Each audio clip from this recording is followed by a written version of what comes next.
Ketemu lagi ya, kayak gitu doang. Ketemu lagi. Oke, ketemu lagi di Swarga Lokes dengan Lulu dan Ica di Lucha. Ini bukan Lucha Show ya, bukan karena kayaknya formasi kita hari ini kayak berbeda ala-ala talk show gitu benar. kan. Kita pengen aja gitu, apa namanya? Ganti suasana lah ya. Ganti suasana, variasi gitu kan, biar nggak selalu kayak gitu. Gitu-gitu aja. Jadi kali ini beginilah penampilan kita. Terus kita juga bawa bintang tamu, bukan bintang tamu, apa ya, narasumber. Narasumber juga yang apa ya, lagi happening nih di Jogja dan sekitarnya. Iya benar-benar banget ya. Tentang yang sudah cukup tercemar di bidangnya. Salah ya Mas ya. Oke, kita bawa Mas Agus. Ya, Mas Agus. Selamat datang di Swarga Lokes bareng sama Lucha. Karena Mas Agus sudah ada di sini, pasti kita mau bicara-bicara, ngobrol-ngobrol terkait soal kopi. Ya, pastinya nggak jauh-jauh. Pakarnya kopi.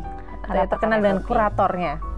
Oh gitu ya, kurator ya. Apa itu kurator? Kayak kita lagi tanya-tanya ya sama Mas Agus ini, karena mesti orang yang apalagi yang seneng ngopi nih ya di Jogja atau di sekitarnya mesti nggak asing lah sama Mas Agus ini kan ya. Ya harusnya. Semoga. Soalnya kan atau asing juga nggak apa-apa sih. Asing nggak apa ya. Nggak masalah ya Mas ya. Nggak masalah. Nggak butuh-butuh amat. Mereka yang butuh Mas Agus. Ya justru nggak boleh keluar sih, nggak apa-apa. Oh gitu. Oke, ini kenapa kita ngundang Mas Agus? Karena dunia perkopian ini kan lagi happening nih, gitu udah kan ya. Kayak lifestyle ya sekarang tuh, apa ngopi gitu kan. Bener banget, udah kayak lifestyle. Kalau yang dulu kita tahu cuma kayak kopi instan, kopi tubruk gitu kan, yang di rumah juga bisa bikin gitu. Terus mulai kayak ke kopi yang dibikin pakai mesin espresso. Gitu ya Mas ya. Terus kalau aku sih taunya kayak cappuccino, yang apa sih, yang ada campuran gula-gula dan ada krim-krim yang lucu-lucu di atasnya gitu kan. Frappe gitu kan macam-macam ya, ada espresso dari frappe gitu ya. Kita suka sih gaya banget ketemu di mana ya ngopi aja, tapi kenyataannya nggak pesen kopi juga. Itu masih sering terjadi kan ya, karena mungkin karena nyebutnya ya cuma ngopi, cuma mungkin kita akan kupas lebih dalam sih mengenai apa sih kopi. Teman-teman kan juga mesti pengen tahu sih gimana sih sebenarnya proses kopi itu ya seperti apa gitu. Kok bisa beda-beda sih rasanya kayak gitu kan. Iya. Oke, kalau Mas Agus sendiri udah berapa lama sih Mas menekuni atau bergerak di dunia perkopian? 2014 itu lebih dalam. 2014? Ya, itu lebih dalam. Artinya memang saya meniatkan diri untuk terjun ke industri kopi. Dan itu lebih ke ke riset. Kemudian ya masih cari-cari udah. Kalau seneng kopi udah lama, cuman kemudian ini saya harus ngambil spesifikasi. Jadi dari hobi menjadi ini ya, memperdalam kan, lagi. 2014 itu belum begitu banyak. Dulu masih kurang lebih di Jogja kota itu, dia lah, itu masih 350 kedai, udah 350 kedai. Jadi memang ada perubahan banyak kedai di tahun itu. Nah itu saya langsung kemudian coba untuk lebih serius. 2014 itu. Berarti udah sekitar 6 tahunan ya, benar-benar 7 tahun ya, benar-benar yang menggeluti dunia perkopian. Belajar di mana, Mas? Atau otodidak ngicip-ngicip ya? Beli gitu kan, berbagai resep ya. Awalnya memang aku masih jalan touring gitu di Jogja, di Bali, di berbagai macam tempat yang memang dia punya keunikan, terus lalu ada keseriusan di kelas misalnya seperti itu, bolak-balik. Kemudian aku harus nyari entry point-nya, harus kemana nih gitu. Akhirnya kemudian ada salah satu supplier untuk saya diskusi mesin espresso. Saya memang langsung di espresso base karena saya nggak ngerti langkah itu. Kemudian saya menentukan bahwa karena saya sukanya waktu itu long black americano, espresso americano, terus saya harus mesin nih, gitu, harus memperdalam lagi. Kalau lewat beberapa postingan kan memang tidak detail ya, hanya basic dan beberapa. Cuman saya harus masuk. Dan akhirnya saya belajar juga seminggu lebih lah, dalam artian basic, lalu kemudian pengembangan. Jadi apa namanya, sampai sekarang udah dianggap pakar nih, kurator ya. Kurator apa sih Mas? Kurator mengkurasi sebenarnya sih ya, dari pasca panen sampai ke meja Mbak Ica, Mbak sampai kita minum ya langsung. Jadi mengkurasi pasca panen biji kopi dari mentah sampai ke proses sortirasi, lalu ke sangrai. Sangrai itu proses karamelisasi, jadi menurunkan kadar air dalam biji kopi sampai kering, dan developingnya sampai 100% dari 6 milimeter sampai 7, terus kemudian jadi berkembang sampai kemudian bisa dihidangkan dan diminum. Itu kurasi ya. Prosesnya itu biasanya berapa lama sih Mas, antar dari proses awal sampai itu nanti kan berarti di yang roaster juga Mas semua ya? Iya, jadi kalau pasca panen biasanya kalau natural kan 30 hari. Kalau semi wash pasca panen cuci itu 2 minggu, 2 minggu, bahkan ada yang 3 minggu. Nah, habis itu proses penjemuran, lalu kemudian didiamkan dulu sampai kadar airnya 12,5%, maksimal 13% deh. Nah, habis itu baru kita masak, disortir, di roasting, di sangrai. Ya lumayan ribet dan detail ya. Kompleks ya. Sangat kompleks, jadi tidak semudah yang kita bayangin.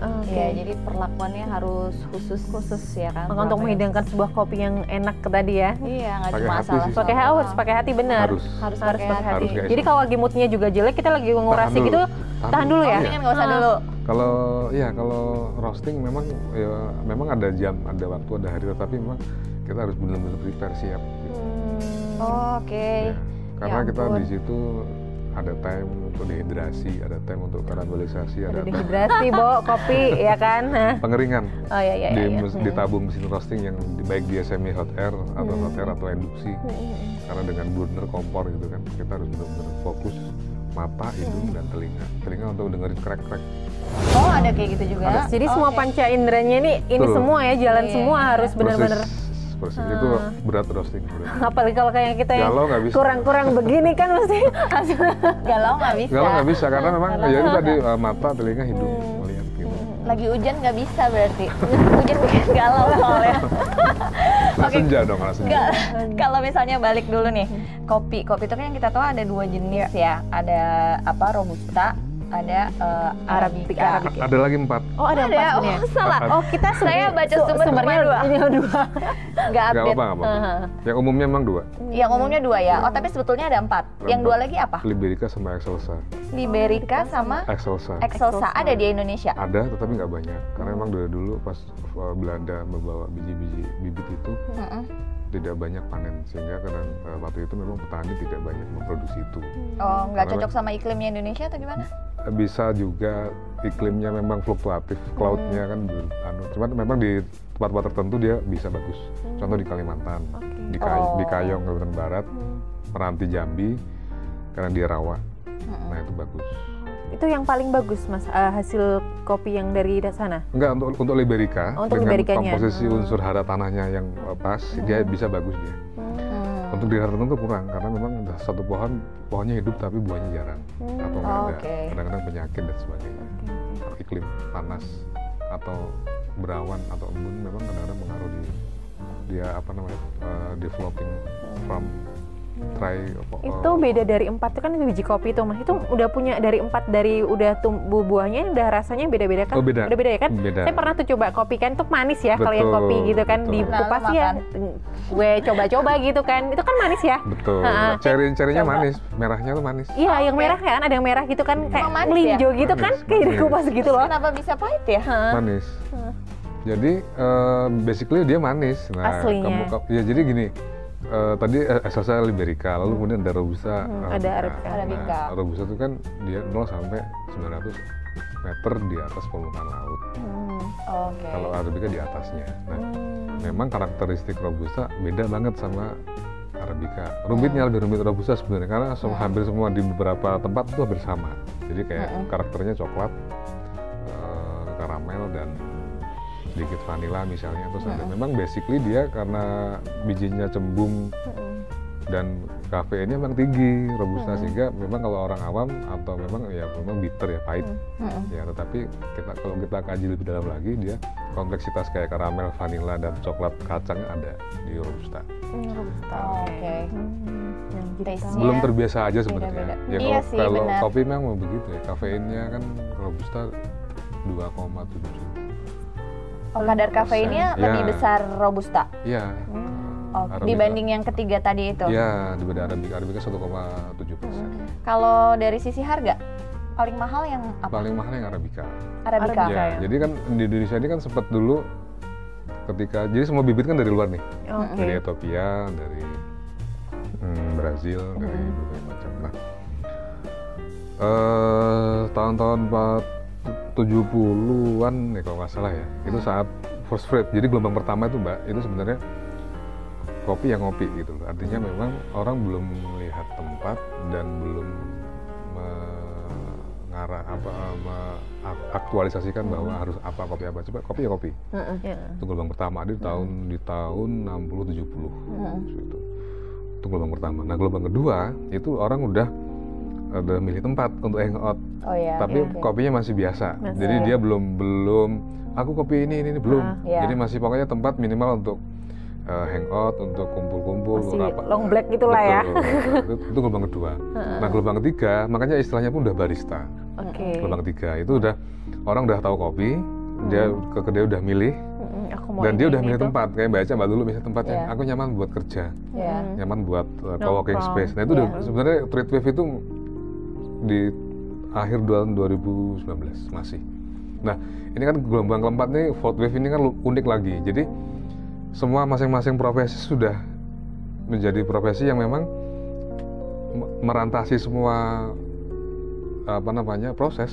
Jadi misalnya roaster, barista, dan prosesor itu udah benar-benar hack dia posisinya. Itu gelombang keempat. Tetapi secara perlakuan pelanggan dia masih gelombang kedua, balik lagi.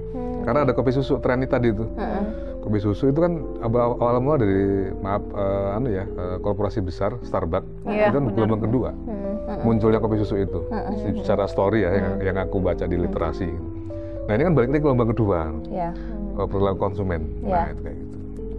Jadi sebenarnya masih antara gelombang ketiga ke gelombang keempat ini masih ambigu. Jadi mau gelombang ketiga tapi kok sudah tren kopi susu kenceng saat lagi pandemi ya. Sampai sekarang pun sangat masih kenceng sih. Iya.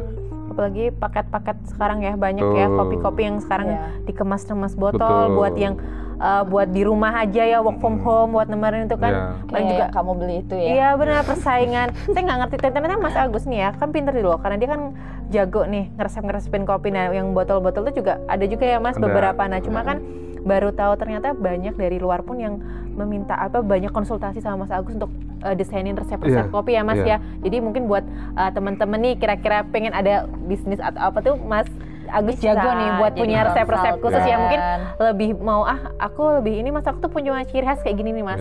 Aku punya segmen kayak gini. Nanti Mas Agus bisa bantuin ya. Maksudnya, kamu cocoknya kayak gini nih, kayak gitu ya. Gitu. Iya, jadi ya balik lagi sebagai konsultan tadi ya. Dan ini sudah menjadi profesinya Mas Agus ya kan, sudah melekat gitu. Sudah mulai. Kalau konsultan udah lumayan lama juga jadi konsultan atau? Ya, jadi lama Mbak. Jadi saya tuh kan memang 2014 riset, belajar sambil riset, terus kemudian riset itu kan banyak faktor, misalnya dari perkebunan, terus kemudian karakter pelanggan. Jadi tadi saya bilang kayak misalnya core value, added value, jadi benefitnya apa sih gitu loh. Sampai kemudian kita tahu karakter usia peminum kopi. Jadi misalnya klaster di 17 ke bawah, 17 ke atas, 30 ke bawah, 30 ke atas. Jadi kemudian 40, 45 usia. Kita ikut yang 17 ke bawah tadi ya. 17 ke bawah itu kalau saya kayak ke saya-sayaan gitu. Jadi karakternya, jadi saya bilang ke beberapa teman-teman yang muda-muda gitu kan. Jadi barista itu kan tidak hanya dia pintar membuat latte art, service, tapi dia memang harus benar-benar mengetahui karakter pelanggan. Iya, dia sukanya yang jadi ada hard skill, ada soft skill. Ya kan, hard skillnya dia benar-benar secara holistik mengetahui proses pasca panen kopi. Dia bisa tahu historinya ya. Kopi ini loh, ini kayak dari sini, dari ini, itu kan biasanya banyak cerita. Ya, fungsinya untuk edukasi pelanggan. Yang kedua soft skill itu keramahan, terus attitude, perilaku, hospitality, pelayanan server itu nggak bisa dilepas. Jadi bagi saya attitude nomor satu sebelum skill. Karena itu yang membuat kemudian repeat order orang datang. Pelanggan akan balik lagi, Iya sih. Iya, setuju. Tapi ya kopi ini loh Mas, ini kan ngehit tuh setelah waktu aku tuh setelah zamannya film filosofi kopi. Itu langsung booming kan. Banyak orang-orang jadi ternyata ngopi dengan sekarang ada barista yang udah fashionable banget lah sekarang. Jadi orang jadi udah jadi kayak fashion lah, style gitu kan. Lifestyle tadi itu kan. Itu munculnya filosofi kopi. Betul. Iya kan? Betul. Lagi boomingnya apalagi. Ya, itu 2015 ya kalau nggak salah. Memang itu influen banget bagi orang-orang yang memang pengen lebih. Jadi kan kedai kopi ini kan sebenarnya kan itu ruang publik. Jadi siapapun bisa ke situ, nggak ada strata sosial. Orang melepas penat. Jadi kenapa kemudian cangkir juga mempengaruhi sugesti melepas lelah. Cangkir mbak yang putih itu. Jadi makanya dari cangkir pun sebenarnya kalau kita bicara standarisasi harus benar dari mulai milihnya, nggak sembarang ya. Nggak sembarangan. Nggak, yang penting package-nya ya udah nih buat kopi, tapi kita juga harus punya ada ini. Betul, karena kan di kafe itu ada buat hot cappuccino, ada buat hot cafe latte. Dan itu cangkirnya beda-beda. Beda, milihnya beda. Ada filosofinya Beda. sendiri. Ya itu sebenarnya kalau bicara lebih ke psikologi customer itu benar-benar kita ngeliat cangkir itu udah stresnya, maksudnya nyebut kerja sudah ngedrop, udah relax. Apalagi dengan musik-musik yang mendukung misalnya jazz suasananya. Betul. Nah itu sebenarnya bagian dari kedai atau kafe di situ. Jadi konsultan pun sebenarnya harus paham titik di mana dia membantu kliennya untuk membuat suatu kedai kopi atau kafe untuk dia bisa berinteraksi dengan pelanggannya. Dari mulai interior, kemudian harus masuk keluar dan sebagainya, kenyamanan itu bagian dari konsultan sebenarnya. Habis itu baru menu, SDM dan bahan. Nah ini kemudian karena kedai kopi itu adalah ruang publik, yang kedua bagaimana eksistensi kedai kopi. Pertama memahami logistik, yang kedua memahami mata rantai, Mbak. Kalau sudah kedua itu bagus, insya Allah awet bisnis. Kuncinya di situ. Kopi tuh. Jadi silakan konsultasi dengan pakarnya sebelum bikin kedai kopi karena nggak sesimpel itu ya. Banyak prosesnya. Nggak cuma tentang punya tempat doang, terus jual buat beli kopinya doang gitu ya. Jadi ada banyak detail-detail yang kayak harus diperhatiin seperti yang tadi Mas Agus bilang itu. Kalau aku sendiri kadang-kadang aku ini Mas aftertaste dari kopi itu ya, kadang-kadang sebelum kopi kan ini rasanya kayak rasa apa ya, mangga ya, ini rasanya kayak rasa pisang ya, ini kayak rasa apa tuh, dulu aku kayak pernah deh disuguhin sama Mas Agus. Kenapa kok bisa muncul aftertaste kayak gitu maksudnya bisa kayak ada aroma stroberinya tiba-tiba terakhirnya gitu kan. Betul. Dan itu munculnya sebenarnya Mbak Lulu ya, Mbak Ica. Mbak Ica. Ketukar-tukar dari tadi. Dari tadi ketukar-tukar. Jadi itu sebenarnya bagus. Itu sudah secara basically sudah mengetahui cara mengaktualisasi organoleptik tubuh untuk mendeteksi kopi. Jadi sebenarnya mati rasa berarti. Bagus gitu loh. Enggak, karena begini Mbak, untuk kopi itu memang kalau kita serius menguji memang berat, harus sehat lahir batin. Tidak boleh lapar, tidak boleh kenyang, tidak boleh galau, tidak boleh sakit, nggak boleh begadang. Untuk mendeteksi kita satu. Sampai segitunya ya? Iya. Sama kayak roasting, jadi berat, kalibrasinya berat di badan itu. Nah, ketika sudah sampai ke situ, ini kedua rasa ini, dari mana sih ini? Nah, itu sebenarnya dari proses pasca panennya. Itu emang biji kopinya rasanya kayak gitu, atau memang ditambahin flavornya? Enggak, originally dari sudah bawaan dari bawaan. Karena kan memang biasa di beberapa kebun kopi dengan jarak 2 meter sekian itu, kan ada tumpang sarinya, macam-macam, ada yang pohon jeruk, ada yang pohon sawo dan sebagainya. Nah, saat pagi itu dia daun ke daun tuh dia ada tetesan embun kan. Itu banyak mempengaruhi juga karakteristik si kopi itu. Nah, jadi gitu ya. Terus kemudian dari varietas, single varietas atau mix varietas. Jadi misalnya dengan karakter tertentu di lini S atau di tipika dia basically manis. Kemudian kalau dia prosesnya natural biasanya keluar kayak buah-buahan yang matang. Ada strawberry, ada strawberry itu, ada cherry, ada timun, ada. Itu tergantung dari sekitarnya dia ya. Ya, ada timun, ada belimbing itu ya setelah proses pasca panen juga berasal dari bawaan si bibit. Si bibitnya.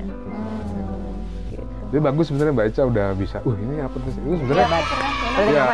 Itu bagian dari aftertaste. Jadi memang betul bahwa penguji kopi adalah harus mengetahui organoleptik. Cara untuk mengetahui apakah kopi ini ada defect atau tidak ada defect, dan aromatik yang lain. Jadi ada sweet herbal, ada sweet floral. Sweet floral itu lebih ke bunga-bungaan, coffee blossom, bla bla. Ada juga. Ada. Rasanya pun aftertaste-nya ada kayak bunga-bungaan gitu kalau yang kayak, kalau ini mirip tea ya, mirip teh, mirip black tea ya, itu berarti dia sweet herbal. begitu. Jadi, belum pernah tuh. karakternya seperti itu. Biasanya kopi-kopi Jawa Timur tuh ada sweet teh. Oh, Jawa Timur ya. Jawa Timur. Karena memang di Jawa Timur pusat penelitian kopi kan, artinya memang semua bibit ada di situ. Oh, malah di Jawa Timur ya? Pusatnya di PTPN itu yang di pusat Koka. Karena saya juga alumni sana. Dari pusat Koka. Jadi mengetahui banyak bibit-bibit unggulan yang memang disebarkan di Indonesia untuk dikembangkan. Iya. Cuma kalau kita tuh banyak keluhan kadang-kadang kalau habis minum kopi ada yang perutnya perih lah, ada yang kayak mules sembah lah. Mules itu kenapa Mas? Lulu nih mules kayak biasanya. ngerasa mules lah gitu kan. Pertama dari kebiasaan, yang kedua kebutuhan kafeinnya seperti apa. Jadi kalau memang tinggi diusahakan memang perutnya disangga dulu. Baik roti. Jangan kosong ya. Betul. Gitu. Disangga dulu minum roti atau makanan ringan yang lain baru disangga. Sebelumnya air putih pasti. Iya. Buat netral. Iya. Bener sih, karena kalau kita pribadi juga kan kalau misalnya ngopi pasti banyak juga kan yang terus tiba-tiba kayak ngerasa aduh perutnya jadi nggak enak atau badan kayak lemes gitu kan, kayak lemes. Kebalik harusnya jadi kopi itu bikin, kalau tanpa gula tuh bikin semangat. Tanpa gula ya. Nah, tapi kalau misalnya yang kayak udah campuran-campuran segala macem gitu ada loh. Kayaknya aku pernah merasakan minum kopi di satu tempat, lupa udah makan apa belum. Cuma setelah minum itu kayak ngerasa kok badannya jadi kayak apa sih? Kayak rada-rada lemes gitu. Itu karena gitu. perut kosong ya. Harusnya emang disangga dulu. Oke. Disangga dulu. Nah kalau buat penetralisir dari minum kopi A ke kopi B itu roti tawar sama apel selain air putih. Jadi misalnya Mbak Eca habis nyoba kopi Bali, terus nyoba kopi yang Jawa Barat. Nah itu sebelum ke Jawa Barat harus makan roti tawar atau apel. Hilang dia. Gitu. Penetralnya. Netral. Oh, malah penetralnya roti tawar sama apel ya? Baru tahu. Penetralnya. Atau air putih. Tapi lebih aman itu. Ketiga itu. Iya. Ya yang terutama jangan perut kosong sih. Mesti kalau orang yang punya misalnya mah atau apa itu mesti langsung ya. Iya, kayak lu juga tuh ya kan, kalau lu mules guys. Mules. Padahal sok gaya-gayaan kan, nongkrongnya ngopi aja, tapi pastinya bener sih malah. Iya, karena kopi kan gaya hidup ya, style. Iya, udah. Makanya padahal ngajaknya ngopi padahal dia cuma nongkrong gitu kan. Iya, dan biasanya mesti yang milk kayak matcha lah ya, red velvet kayak gitu-gitu yang sekarang kan emang lagi ini kalau itu bahan pendukung ya. Iya. Gitu. Lebih ke yang kayak campuran, lebih campurannya, nggak yang gitu real benar-benar kopi yang ada espresso lah, atau kalau yang macchiato gitu-gitu gimana sih Mas Steve? Kan ada tuh misalnya kayak karamel macchiato. Ya itu turunan dari espresso base. Jadi espresso base itu banyak turunannya, berasal dari espresso. Apa sih espresso itu? Itu kan saripati kopi ya. Intisarinya itu dalam waktu 30 menit dan 30 detik. 30 detik dan 30 mili. Kemudian itu ekstraksi kan dari sekian 8 gram sampai 12 gram. Nah itu kan itu basic espresso. Nah espresso itu turunannya bawahnya banyak banget. Dari mulai espresso macchiato, itu espresso ditambah foam, kemudian affogato, espresso dikasih es krim. Iya, affogato enak tuh dikasih es krim. Terus kemudian piccolo itu, cappuccino, cafe latte, terus kemudian lungo itu espresso dikasih jeruk nipis, dikasih es, dikasih susu. Ini turunnya banyak, jadi sebenarnya beberapa macam kayak menu itu sebenarnya basically dari espresso. Dari espresso ya? Dari espresso. Seperti yang sekarang kan brand-brand banyak nih Mas, yang jual-jual ya, kayak gitu banyak banget. Itu mesti mereka sudah punya kayak market sendiri ya, kayak Mas Agus kan udah punya market nih, orang yang memang suka dengan filosofi kopinya seperti apa, yang makanya banyak repeat ke misalnya order di cafe Mas Agus gitu kan masih. Karena kalau yang di brand-brand itu kan anak-anak kekinian kan yang pada pakai apa sih ya? Sempat gula aren ya? Ya gula aren kan ada gula aren, terus kayak apa sih dia? Ya ada yang dicampur sama regal, ya, ada yang pakai gitu ya, lagi ada yang pakai ramnya, ada yang macem-macem sekarang. Itu lagi ke flavornya. Sebenarnya itu merusak rasa kopinya nggak sih? Karena tergantung sih peracik ya. Itu kan semua resep itu ada komposisinya. Ya resep itu jangan dikurangin. Ada yang campur jeruk misalnya yuzu gitu kan juga happening juga tuh kan itu. Jadi sebenarnya ya basically espresso, cuman kemudian ada beberapa signature yang harus dikembangin. Jadi kopi susu gula aren misalnya, kopi susu gula aren, terus milinya juga harus tepat, kayak misalnya kalau espresso 30 mili, gula arennya 20 mili, es batu, kemudian ada susu evaporasi, ada susu fresh dan sebagainya. Nah, kembali ke basic espressonya itu jangan sampai salah. Kalau udah salah ya udah ya rasa ini yang benernya nih. Gitu ya kan. kalau dari espresso salah, kesini udah salah. Maksudnya kacau mesti gitu rasanya. Karena Jadi memang sebenarnya QC itu penting. Jadi sebelum barang itu dirilis, kita harus coba dulu. Kita mau apa di espresso itu loh karakternya. Misalnya saya buat ada produk espresso klasik. Itu basically espresso klasik itu saya inginkan bahwa espresso ini seperti tahun-tahun 70-an. Jadi di Eropa Barat, Itali itu kan sama Eropa Timur beda karakter peminumnya. Nah, di Eropa Barat, Itali dan sebagainya itu kan memang muncul awal mula kopi-kopi yang pagi dia mau kerja tuh satu tenggak dia kerja. Nah itu apa sih karakter di Eropa Barat? Dia lebih ke body berat. Kalau orang kita ngomongnya wis pahit lah kan kita seperti itu. Tetapi sebenarnya body. Nah saya inginkan espresso itu saat panas dia body, saat hangat dia keluar manisnya, saat dingin dia keluar kecutnya. Nah ini bagaimana cara ngeraciknya? Itu. Nah itu harus konsisten. Itu harus konsisten. Jadi mau sampai kapanpun klasik produk espresso klasik yang kita buat ya sama tesnya. Mau dimanapun mau gini tetap penting ada komponen-komponen itu ya, dari yang pahit, kecut, ininya semuanya ya. Harus Mbak, pengujian kopi kan gitu. Jadi dari dari panas hangat sama dingin. Kita akan tahu nih karakter si kopi. Misalnya Mbak Eca punya kafe atau Mbak Lolo punya kafe. Ya dulu saya kebiasaan ke kafe-kafe itu espresso karena saya akan mengetahui karakter si owner nih dari espresso. Gimana nih espressonya dia ya dari awalnya itu ketahuan nih karakternya. Contohnya gimana? Contohnya gimana? Nggak nyebut merek, maksudnya contohnya pada saat Mas Agus ngicipin espresso, nih karakternya apa gitu? Maksudnya kebacanya dari apa? Ya jadi gini, basic espresso kemudian dikembangkan jadi long black atau americano tambahan air ya. Terus kemudian cappuccino itu espresso ditambahin susu 150 ml jadi cappuccino dengan gambar art sebagainya. Ada espresso yang memang dia pas buat tes kita, ketika dikasih air dia kurang. Jadi kayak long blacknya biasanya ada yang ampel. Atau pas dibuat cappuccino dia oke. Nah kita susah menemukan dibuat espresso oke, dibuat cappuccino oke, dibuat long black oke. Nah ketika kita mengetahui dominasi apa sih sebenarnya dominasi ya antara di lidah kita ini kan ada asam, manis, gurih, pahit juga, pahit, kecut. Nah itu kan kita bisa mendeteksi. Nah ketika komposisinya kita mendeteksi, kita akan mengetahui karakter si owner itu bukan artian secara anu, tetapi bahwa oh ini owner ini karakternya dia nggak suka yang terlalu body, jadi lebih ke clean atau tipis-tipis lah gitu loh. Artinya dia memang benar-benar menghindari body ya. Itu. Jadi misalnya kalau bicara pressing biasanya yang itu menentukan juga. Oh ini HPP-nya sekian. Kita akan bisa mendeteksi langsung ketika kita minum espresso ini. Oh ini HPP-nya sekian misalnya. Oh yang dia pakai kopinya ini. Konsultan udah tahu langsung. Oh ini si ownernya Lumo misalnya apa? Oh bahasa Jawa Lumo. Maksudnya Lumo apa Lumo? Ada yang tahu Lumo itu. Coba searching Google. Dengan price sekian, kok ini enak ya gitu kan, tapi kok murah ya. Oh berarti ini ownernya ini baik kan nih gitu. Baik ya, maksudnya bolehan lah, dia tidak ada ya minum kopi nggak ada rasanya kebanyakan es batunya. Berarti ownernya ngirit nih gitu. Itu tuh kopi. Itu sih sebenarnya sih riset pribadi ya, harus sebenarnya kalau. Tapi itu bagian. Dulu saya seperti itu, saya nggak akan protes ke barista atau ke si owner, nggak, cuman saya akan mendeteksi karakter si owner atau kedai ini mana larinya dari espresso. Jadi siap-siap ya teman-teman kalau Mas Agus berkunjung nih, hati-hati bikin kopi yang benar. Harus benar, kalau enggak balik lagi ke QC-nya. Ada Mas Agus sih balik ke QC setelah itu. Atau dia yang ketawa dia 50-50, dia bodinya oke, terus sweetnya juga bagus, exitnya bagus. Oh ini berarti si owner paham kopi. Jadi dia berarti dia memberikan pelayanan lebih kepada customer. Dari espresso saya bisa mendeteksi itu.